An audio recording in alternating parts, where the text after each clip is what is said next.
Vedic ಗಣಿತದ ಎರಡನೆಯ ಸಂಚಿಕೆಗೆ ಸ್ವಾಗತ ಸುಸ್ವಾಗತ. ಇಂದಿನ ಸಂಚಿಕೆಯಲ್ಲಿ ನಾವು ದೀರ್ಘ ಭಾಗಾಕಾರವನ್ನು ವೀಕ್ಷಿಸಿದೆವು. ಈ ಸಂಚಿಕೆಯಲ್ಲಿ ಅದೇ ಸಮಸ್ಯೆಯನ್ನು ಹೇಗೆ ವೇದಿಕ್ ಗಣಿತದ ಸಹಾಯದಿಂದ ಸಂಕ್ಷಿಪ್ತವಾಗಿ 2 ಅಥವಾ ಹೆಚ್ಚಿನ ಅಂಕಿಗಳು ಭಾಜಕದಲ್ಲಿ ಅಂದರೆ ಡಿವೈಸರ್ನಲ್ಲಿ ಇದ್ದರೂ ಹೆಚ್ಚಿನ ಶ್ರಮ ಪಡದೆ ಲೀಲಾಜಾಲವಾಗಿ ಒಂದೇ ಅಂಕಿಯಿಂದ ಭಾಗಿಸುವಂಥದ್ದನ್ನು ನೋಡೋಣ. ಹಿಂದೆ ತೆಗೆದುಕೊಂಡ ಉದಾಹರಣೆಯನ್ನೇ ಮತ್ತೊಮ್ಮೆ ತೆಗೆದುಕೊಳ್ಳೋಣ. ಇಲ್ಲಿ 72 ಅನ್ನುವುದು ಭಾಜಕ ಅಂದರೆ ಡಿವೈಸರ್. ನಾವು ಇದರಿಂದ 9216 ಭಾಗಿಸಲು ಹೊರಟಿದ್ದೇವೆ. ಇದು ಭಾಜ್ಯ. ಆಂಗ್ಲ ಭಾಷೆಯಲ್ಲಿ ಡಿವಿಡೆಂಟ್ ಅಂತ ಕರೆಯುತ್ತಾರೆ.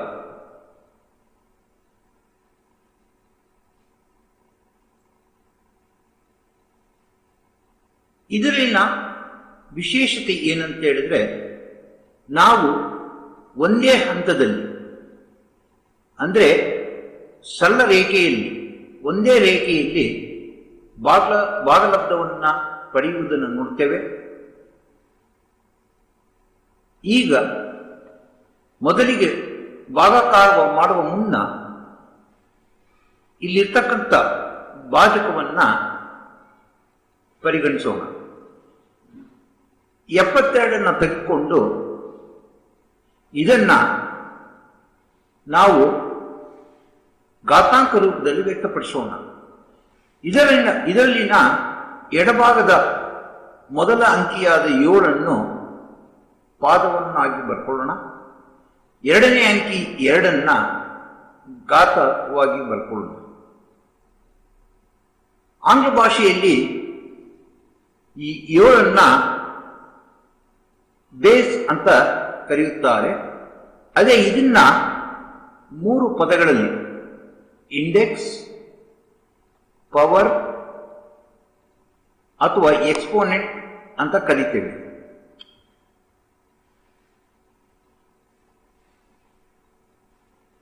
ಈ 2 ಅಂಕಿಗಳು ನಮ್ಮ ಮುಂದಿನ ಹಂತದಲ್ಲಿ ಅತಿ ಮುಖ್ಯವಾದ ಪಾತ್ರವನ್ನು ವಹಿಸ್ತವೆ. ಮೊದಲಿಗೆ ನಾವು ಅಂದರೆ ಮೊದಲ ಹಂತದಲ್ಲಿ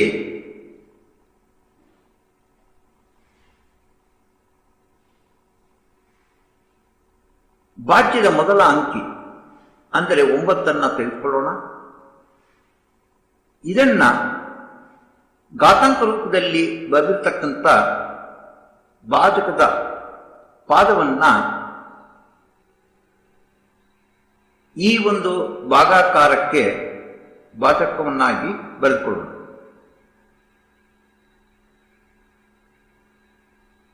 ಒಂಬತ್ತನ್ನು ನಾವು 7ರಲ್ಲಿ ಭಾಗಿಸಲು ಸಾಧ್ಯ ಇಲ್ಲ. ಆದರೆ 7 ಬರುವಂತಹದ್ದನ್ನ ನಾವು ನೋಡ್ತೇವೆ. ಅಂದರೆ 7 1 7. ಇಲ್ಲಿ ಬರುವಂತಹದ್ದು ಶೇಷ 2.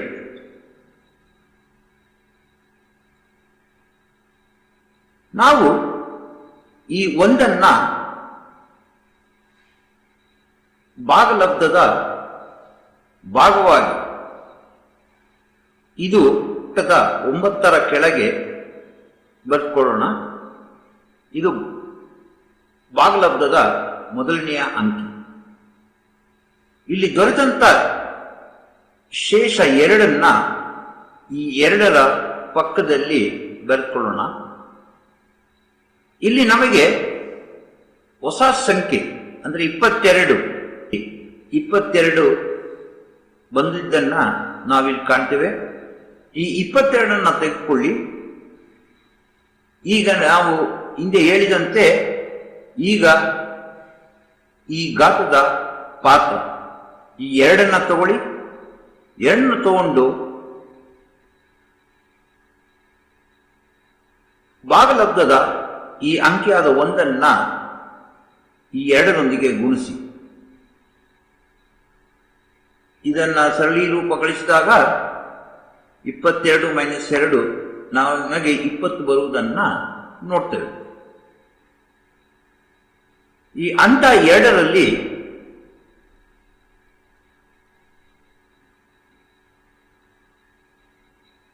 ಇಪ್ಪತ್ತನ್ನ 7ರಿಂದ ಭಾಗಿಸಿ.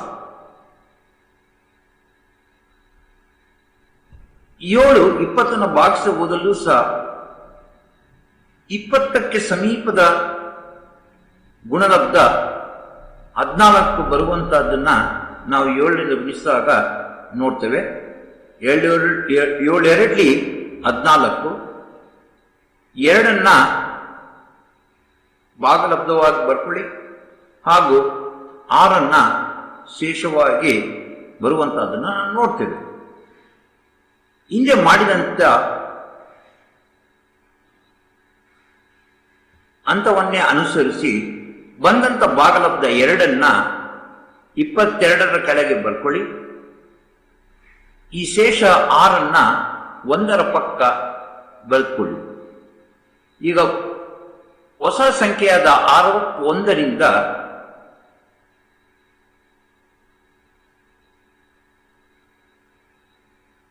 ಘಾತ 2 ಮತ್ತು ಬಂದಂತ 2 ಹಿಂದಿನ ಭಾಗಲಬ್ಧ 2ನ್ನು ತೆಗೆದುಕೊಳ್ಳಿ. ಇದನ್ನ ಸರಳೀಕರಿಸಿದಾಗ ನಮಗೆ 57 ಬರುವುದನ್ನ ನೋಡ್ತೇವೆ. ಈಗ ಹಂತ 3ರಲ್ಲಿ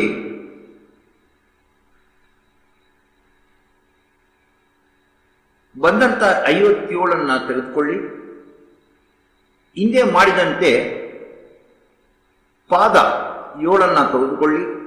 57ನ್ನ 7ರಿಂದ ಸಂಪೂರ್ಣವಾಗಿ ಭಾಗಿಸಲು ಸಾಧ್ಯವಾಗದೇ ಇದ್ರೂ ಅದಕ್ಕೆ ಸಮೀಪದ ಗುಣಲಬ್ಧ 56. ಆದ್ದರಿಂದ ನಾವು 7ನ್ನ 8ರಿಂದ ಗುಣಿಸಿದಾಗ 56 ಬರುವಂತಹದನ್ನು ನೋಡ್ತೇವೆ. ಇಲ್ಲಿ ಶೇಷ 1 ಉಳಿಯುವಂತಹದನ್ನು ಸಹ ಕಾಣ್ತೇವೆ. ಹಿಂದೆ ಅನುಸರಿಸಿದಂತೆ 8ನ್ನ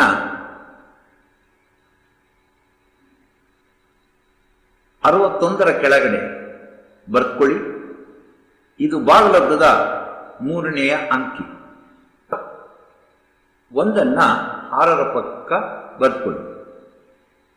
ಇಲ್ಲಿ ಒಂದು ವಿಶೇಷತೆ ಏನಂತ ಹೇಳಿದ್ರೆ, ಈಗ ಮುಂದೆ ಬರುವಂತಹದ್ದು ಶೇಷದ ಭಾಗ. ಭಾಗ್ಯದ ಕೊನೆಯ ಅಂಕಿ 6ರ ಪಕ್ಕ ಒಂದು ಗೆರೆಯನ್ನ ಎಳಿಬೇಕು. ಈ 6ನ್ನ ಇತರ ಎಲ್ಲ ಅಂಕಿಗಳಿಂದ ಬೇರ್ಪಡಿಸಿ. ಈಗ ಪ್ರಶ್ನೆ ಒಂದು ಉದ್ಭವವಾಗುವಂತಹದ್ದು, ಏಕೆ ಒಂದೇ ಅಂಕಿಯ ಪಕ್ಕ ಈ ಗೆರೆಯಿಂದ ಬೇರ್ಪಡಿಸಲಾಗಿದೆ? ಈ ಒಂದೇ ಅಂಕಿನ ಯಾಕೆ ಮಾಡಿಕೊಂಡಿರೋದಂದ್ರೆ, ನಾವು ಇಲ್ಲಿ ಗಾತ್ರದಲ್ಲಿ ಇರ್ತಕ್ಕಂಥ ಅಂಕಿಗಳಿಗೆ ಅನುಗುಣವಾಗಿ ನಾವು 6ರ ಪಕ್ಕದಲ್ಲಿ ಗೆರೆಯನ್ನೇ ಎಳೆಯುವಂತಹದ್ದನ್ನ ಇಲ್ಲಿ ಕಾಣ್ತೀವಿ. ಇಲ್ಲಿ ಒಂದೇ ಅಂಕಿ ಇರೋದ್ರಿಂದ ಗಾತ್ರದಲ್ಲಿ 6ರ ಪಕ್ಕ ಒಂದು ಗೆರೆಯನ್ನು ಎಳೆದು 6ನ್ನ ಇತರ ಅಂಕಿಗಳಿಂದ ಬೇರ್ಪಡಿಸ್ತೇವೆ. ಈಗ ಇಲ್ಲಿ ನಾವು ಕಾಣುವಂತಹದ್ದು 16. ಈ ಹಂತ 4ರಲ್ಲಿ 16ನ್ನ ತಗೊಳ್ಳಿ. ಹಿಂದೆ ಮಾಡಿದಂತೆ ಘಾತ 2ನ್ನ 8ರಿಂದ ಗುಣಿಸಿ. ಈಗ ನಮಗೆ ಬರುವಂತಹದ್ದು 16 - 16 ಶೂನ್ಯ. ಈ ಶೂನ್ಯವನ್ನ 16ರ ಕೆಳಗೆ ಬರ್ಕೊಳ್ಳಿ. ಈ ಶೂನ್ಯ ಎಂಬುದೇ ಶೇಷ.